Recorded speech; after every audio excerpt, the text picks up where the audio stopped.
Bonjour et bienvenue sur ma chaîne YouTube. Comme vous avez pu le constater sur, le titre de la vidéo, on va parler de menstruation, de ce que j'ai vécu et pourquoi en fait il est important d'en parler. Tout simplement parce que, quand j'étais au collège, j'avais rencontré pas mal de soucis à cause de mes règles. Et ouais, j'ai bien dit à cause de mes règles. Pourquoi? Il faut savoir que moi j'ai grandi dans une famille en fait où tout ce qui était règles, les rapports sexuels, tout ça, c'était tabou.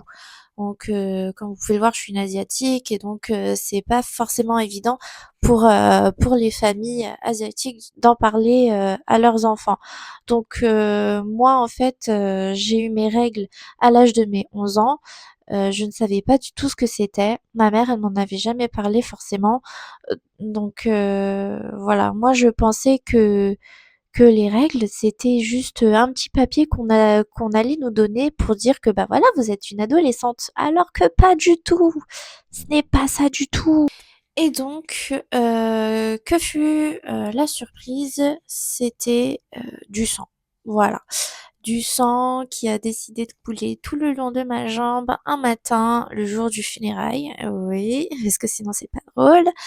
Euh, et donc, à ce moment-là, ma mère, elle a décidé de m'en parler, toujours, avec autant de difficultés parce qu'elle m'a pas tout dit. Elle n'a pas forcément, rencontré ce que moi j'ai vécu, durant mon enfance. Et donc les problèmes ont commencé à partir de 13-14 ans, quelque chose par là. Donc j'étais en cinquième et j'avais des règles hyper douloureuses. C'est-à-dire que je n'arrivais pas à du tout à me lever, je n'arrivais pas à manger. Donc c'est-à-dire que dès que je mangeais quelque chose, je vomissais par derrière. Donc, vraiment c'était insupportable. Ça a duré jusqu'au lycée, donc je dirais plus en seconde. Et à ce moment-là, j'avais rencontré une infirmière qui était vraiment adorable avec moi. Donc c'est pour ça que je vous dis que c'est important d'en parler. Donc chaque mois, elle me disait: «Mais pourquoi, tu reviens? C'est pas normal que tu mal, autant chaque mois. Tu devrais aller consulter et voir une gynécologue». Sauf que le souci, c'est que moi, je ne voulais pas du tout aller voir une gynécologue. J'avais très, très peur. Et pour quelle raison?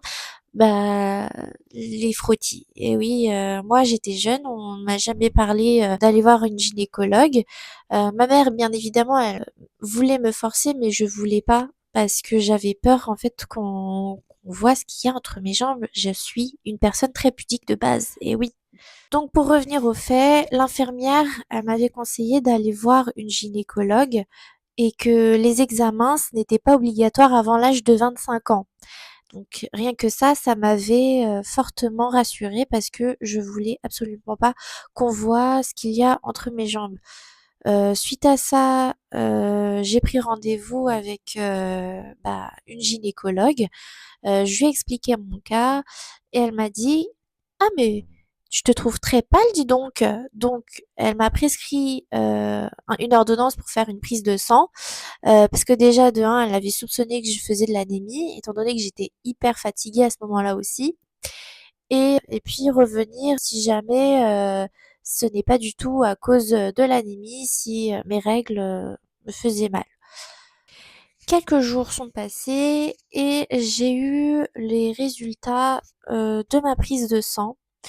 Donc, en effet, je faisais une forte anémie étant donné que j'avais même pas le minimum. Je suis retournée voir ma gynécologue et elle m'a prescrit du Tardiféron sur une durée de 3 mois, il me semble, si je ne dis pas de bêtises.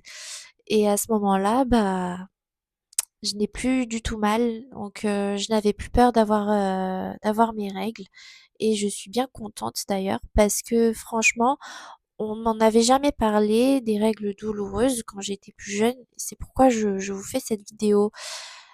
Donc si ça peut aider d'autres filles, dans cette situation, je vous conseille fortement d'aller voir une gynécologue. Si jamais elle vous demande de vous déshabiller pour pouvoir faire, un frottis, vous pouvez tout simplement dire non.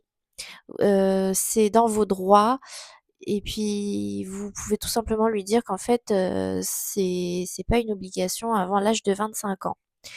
Donc voilà, j'espère que cette vidéo vous aura plu et vous aura aidé. Si c'est le cas, n'hésitez pas à liker ma vidéo, à me soutenir et à commenter. Je vous remercie et bonne journée à vous.